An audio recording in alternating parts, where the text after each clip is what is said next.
how the meeting elsewhere is the equivalent of going to the region and meeting there. Well, again, I respectfully disagree. I personally travel to Mitrovica almost every time I go. I talked. When was the last time you were in North Kosovo? The last time I was in North Kosovo was in the fall of last year. We are very, very firmly in support of that process. We bring the two parties together. We support every outcome financially, politically, and through capacity building, and we'll continue to do so. And in the meantime, we are one of the primary guarantors of a safe and secure environment in Kosovo through our contributions to the NATO peacekeeping force in Kosovo. Natyrisht që Escobar nuk mund të bëjë 180 gradë ose 360, do të vazhdojë atë rrugën e Departamentit Amerikan në politikën ndaj Shqipërisë. Është një tolerim i pajustifikueshëm dhe duket që Rama, edhe pse e kaloi masën me sjelljen ndaj ambasadores fundit amerikane, duke e krahasuar si sekretare komuniste, duke qenë me ironi, duke mos shkuar tek katër Korriku, përsëri duket se Rama ka të sigurt. Përfundimisht e kam marrë nga burimet brendshme shifrën që Bill Clinton i mori kur erdhi në Tiranë, $1 milion. Më vjen mirë që nga Fokus TV, Fokus i këtu, mcntv e thamë që Clintoni nuk lëviz pa $1 milion. Ja bëra pyetjen ambasadorit Bolton dhe më tha që pse Sorosi do të ishte ngjitur me Clintonin këtu në pit stopin që bën në Vatikan. Clintoni, Sorosët janë të dashuruar tek demokratët amerikanë, donatorë të mëdhenj dhe ndikim shumë të madh në Europën lindore. Ndaj, demokratët këtu në Shqipëri shpresojnë që të ngjasë diçka me gjyqin potencial të McGonagall, ku mund dalë dhe emri kryeministrit tonë. Po siç e kam thënë, aty mund të ketë mistrial, pra mund mos shkohet fare në gjyq, të pranojë një marrëveshje, ashtu siç ndodhi në rastin e fotos me presidentin Obama. Do ta kem speciale më të gjerë mbase javës tjetër ose kur të fillojmë sezonin, që çfarë ka ndodhur realisht në atë tentativë me dhunë të Ramës tynte në një tryezë, jo vetëm të merrte një foto me presidentin Obama, po të ishte me njerëz që kanë qenë presidenti Google, kanë qenë njerëz të mëdhenj, do të ishte krim federal. Në rastin e parë, shqiptari Fjesnik i mori përsipër dhe nuk e nxori personi A në atë gjyq ka qenë Rama. Po nderi nuk i bë vetëm Ramës, po e bë dhe administratës Obama që pranoi $80,000 duke bërë një foto nëpër korridor. Natyrisht që amerikanët kanë përgjuar gjitha ndalesat e Ramës atje dhe e kemi thënë dhe nga Fokus që Amete ka qenë nga pagatorët e kryeministrit tonë.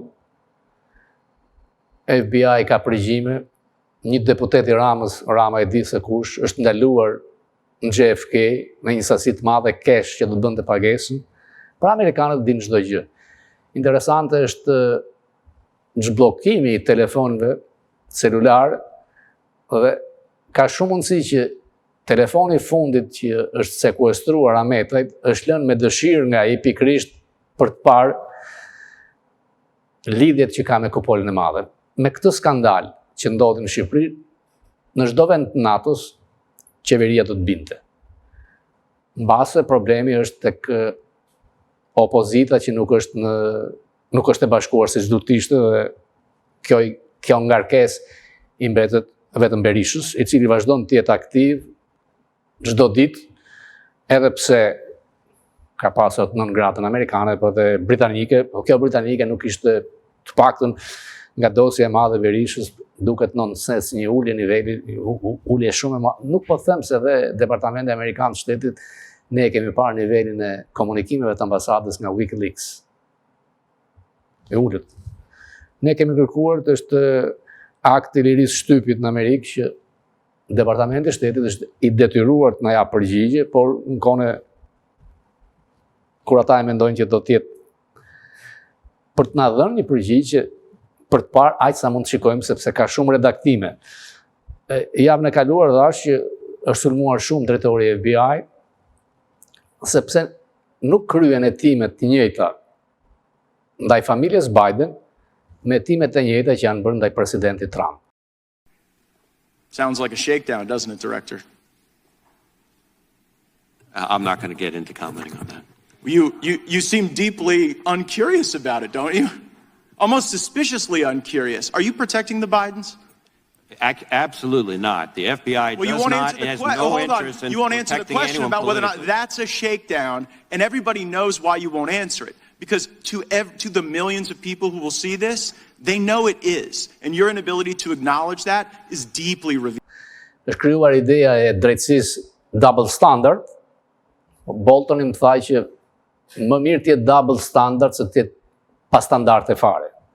Ideja është kjo që nëse ti akuzon, arreston presidentin Trump, e njëjta gjë duhet bërë dhe ka shumë gjasa, e kemi thënë te kutia Pandorës hapet, filloi edhe me Clintonët, Bill dhe Hillary Clinton që kanë një fondacion rreth $500 miliard, të korruptuar fakte pafund, mjafton një prokuror i djathtë republikan, siç ndodhi prokurori Mighty Sorosit në New York, dhe fillojnë hetimet dhe arrestimet në përgjithësi ndaj presidentëve, nuk është marrë njeri.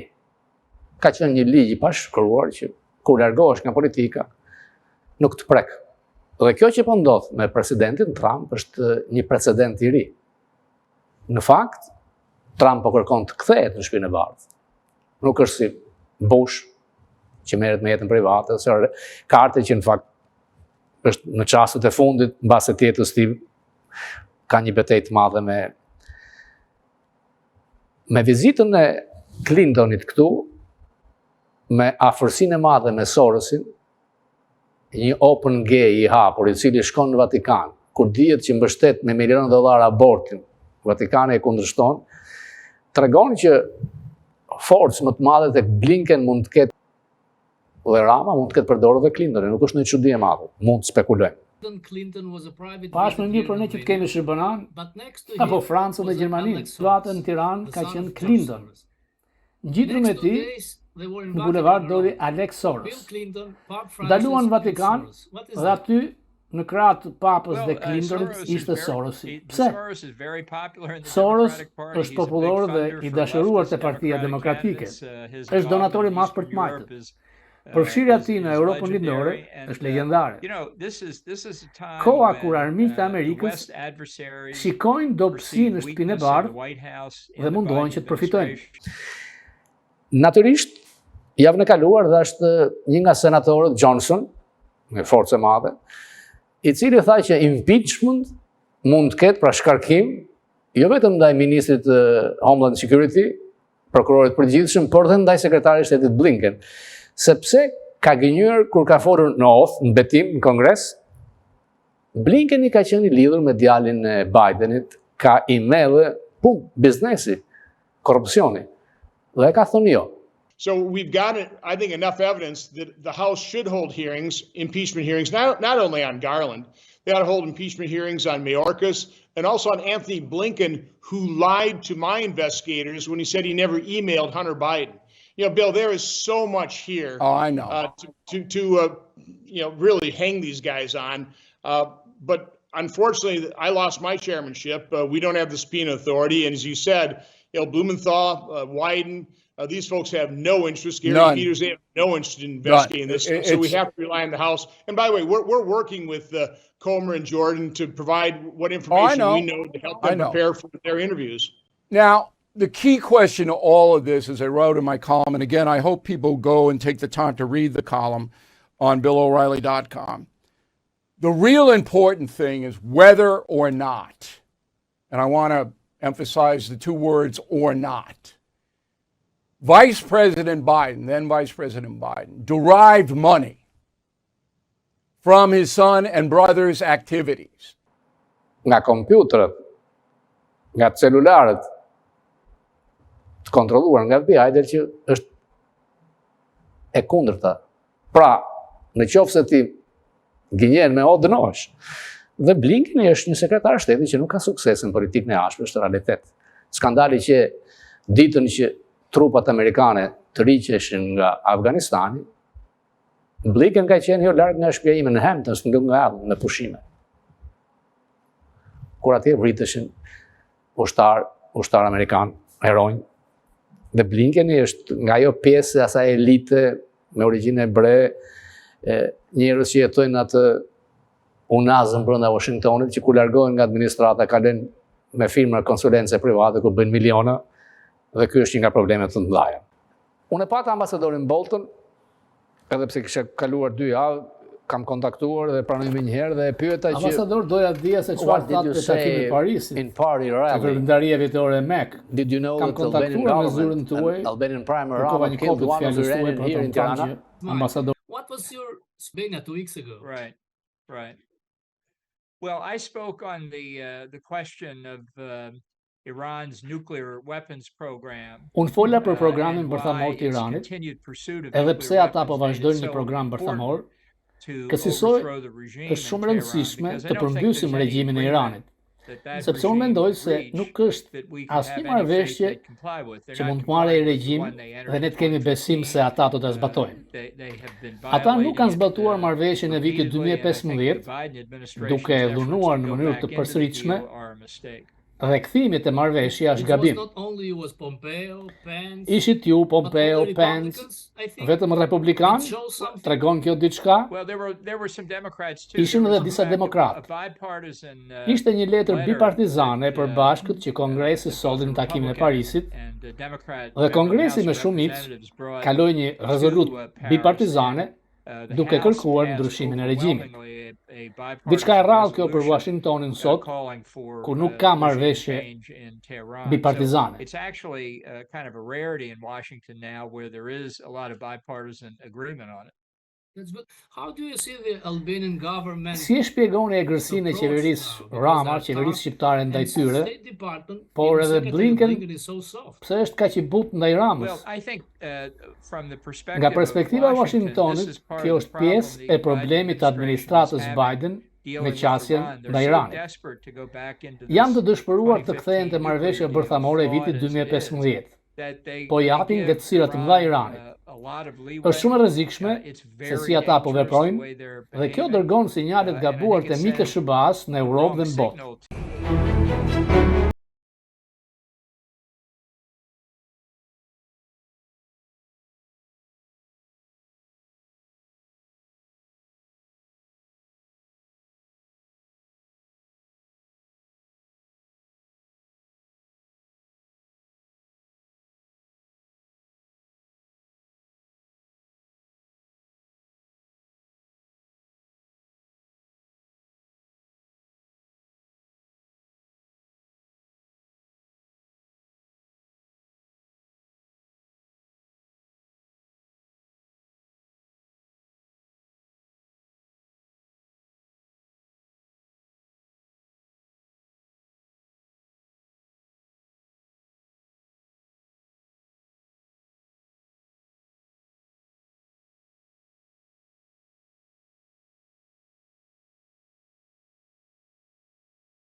Jo kam thënë përpara një viti që një politikan, një ministër i Ramës, ka depozituar 100 milion euro ose dollar në Uruguay.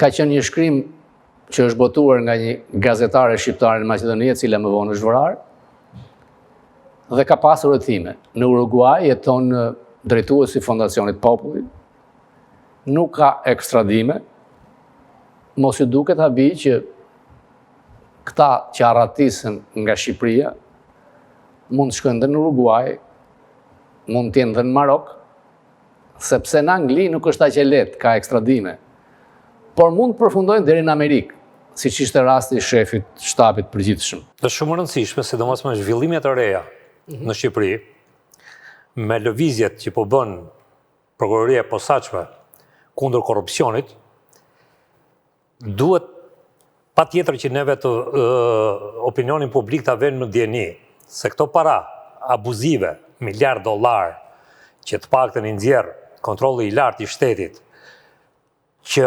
abuzohen dhe vidhen nga administratorët atyre që do të ruajnë parat dhe i vjedhin, Patjetër që vështirësia nuk është për të vjedhur, se mund të vjedhësh kollaj. Problemi është për t'i fshehur këto para, për t'i pastruar këto para, për t'i bërë eficiente për interesat e tyre personale. Ishte një gazetare nga Maqedonia e Veriut dhe para që ka shkruar. Gazetarja ju afrua shumë problemit, po fatkeqësisht gazetarja në një aksident u mbi jetën.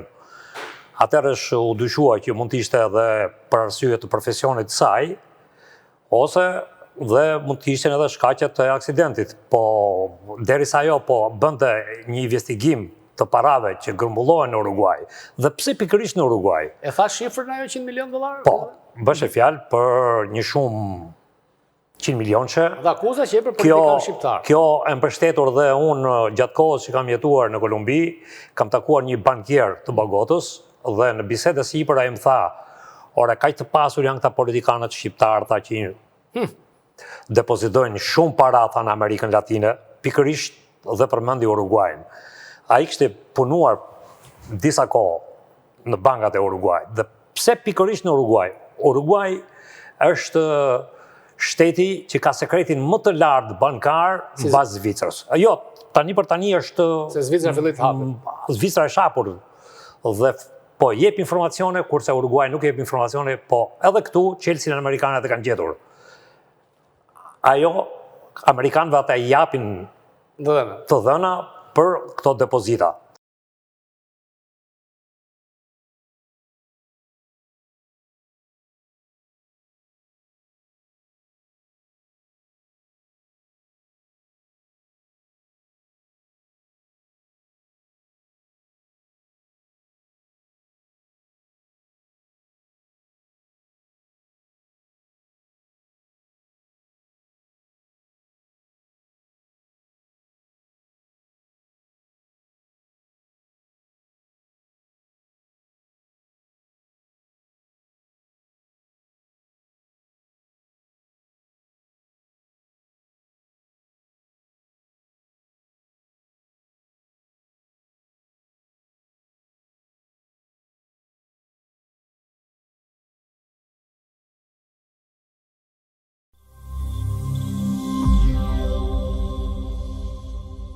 Në Rus.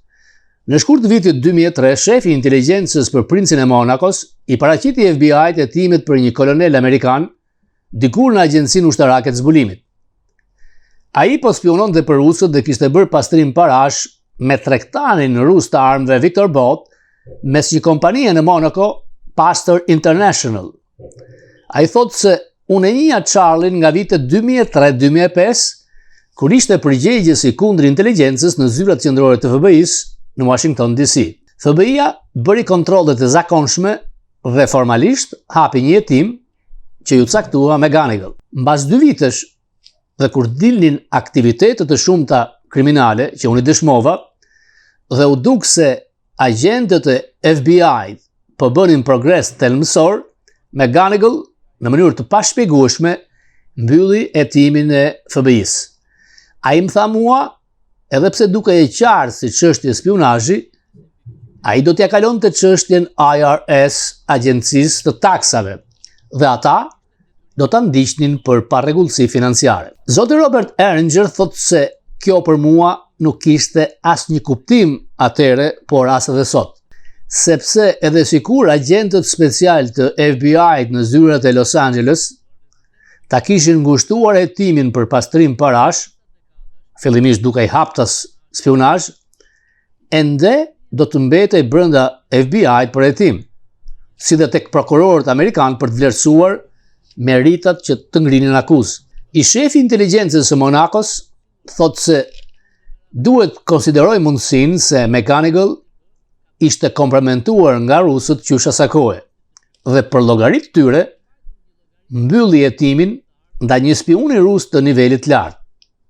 Erringer shpjegon se ne kishim arsye të besonim se objekti ynë ishte rekrutuar nga Vladimir Putin në Gjermani në kohën 1985-90, kur Putin, Mad Vlad, ishte shefi i stacionit të KGB-s në Dresden. Objekti i hetimit ishte ushtarak i lartë amerikan në bazën ajrore amerikane në Ramstein, Gjermania perëndimore, 200 milje larg ku operonte nën koloneli Putin dhe detyra e tij ishte të rekrutonte personel ushtarak amerikan, të cilit kishin akses të inteligjenca super sekrete. Objekti ynë, koloneli amerikan, mbikëqyrte fluturimet e rikognicionit mbi Bashkimin Sovjetik, U-2 dhe SR-71. McGonigal kishte si hipotezë se objekti ynë njinte dikë nga bordi i këshilltarëve për kundërzbulimin për presidentin nga koha kur ai vetë merrte pjesë në takimet e bordit. Dhe ai mund të darkonte dhe të pinte verë me atë individ, të merrte vesh çdo gjë që ishte biseduar në bord, duke ja raportuar rusëve, mbase vetë tek zoti Putin. Objekti ynë zhvilloi një lidhje personale miqësore me presidentin rus. Ehringer mendon, vallë, a e transferoi McGonigal hetimin ton të IRS apo e fsheu? Ai nuk bëri asnjë përpjekje të më prezantonte mua me cilin do që merrej me hetim të IRS-i, në atë kohë unë isha oficer kontakti me FBI-n. Asgjë nuk ndodhi. Hetimi u vra. Ehringer thotë se veç mas 4 akuzave për pastrim parash, McGonigal është akuzuar se ka marrë $225,000 nga një individ dikur i punësuar në një agjenci të huaj spionazhi, një lidhje kur ai ishte në FBI 2016-2018, pra ai ka punuar në të mirë të interesit të tij kur ishte punësuar nga qeveria amerikane. Është e mundshme se një zyrtar i lartë i kundërzbulimit në FBI të ketë qenë në bordero pagimi nga Moska të paktën për 20 vjet. Nëse është e vërtet, e çon te niveli tradhtarit, të CIA-s Aldrich Ames apo tradhtarit të FBI-t Robert Hansen. Ai ka bërë shumë dëm. Kjo do të thotë se FBI por dhe CIA me oficerët e tyre, McGonigal ka qenë rregullisht në kontakt, kanë shumë probleme, se sa duket dhe kjo kërkon shumë vlerësim për dëmin prej tij. Mbase FBI kërkon ta fshë me akuza më të lehta se sa ajo e tradhtis, që dënohet me vdekje, sepse ky do të ishte një turpërim politik që do të nxirrte shumë gjëra të tjera. Fakti që e lanë gjykim të lirë me një pagesë $500,000 me kusht, tregon se FBI ndryshe do të arrestonte nga frika se mos ai ikte në Moskë. Mbase nuk e din, ose mbase nuk duan që ta din, thot i shef inteligjencës i Monakos.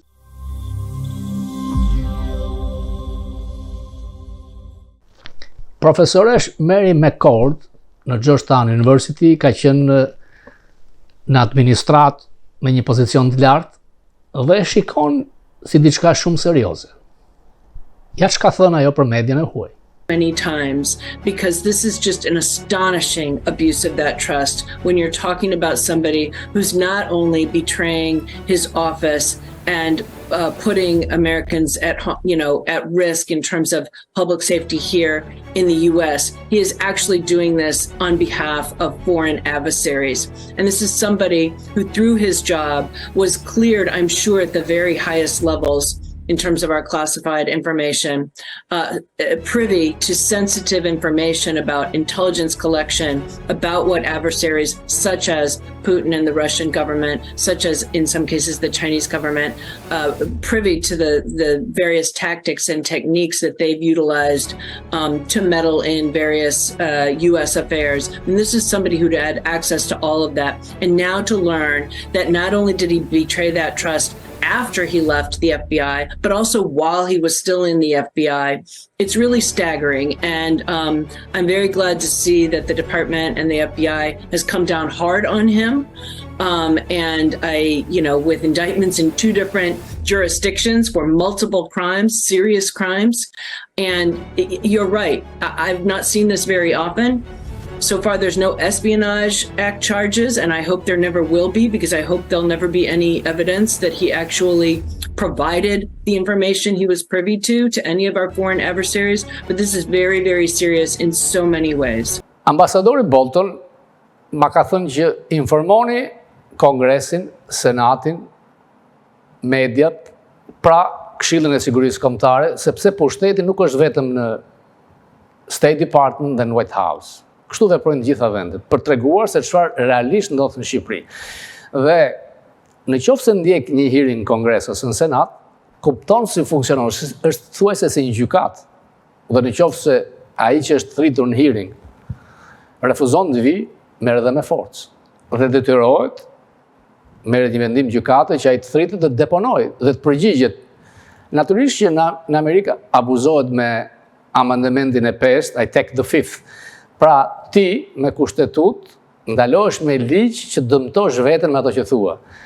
I take the 5th është që e thua gjithmonë unë bëj I take the 5th marr të 5 dhe mund të zgjas një orë dhe thua vetëm këtë. Pra nuk pranon asgjë.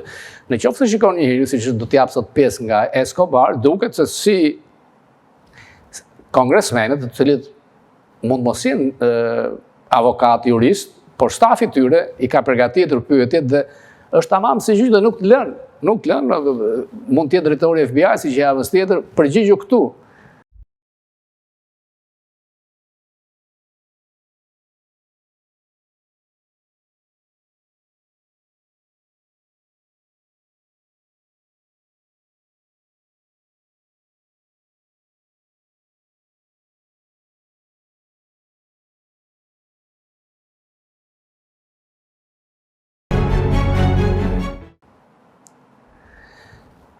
Ky që Fokusi për sot nga unë Robert Papa, natë në mirë.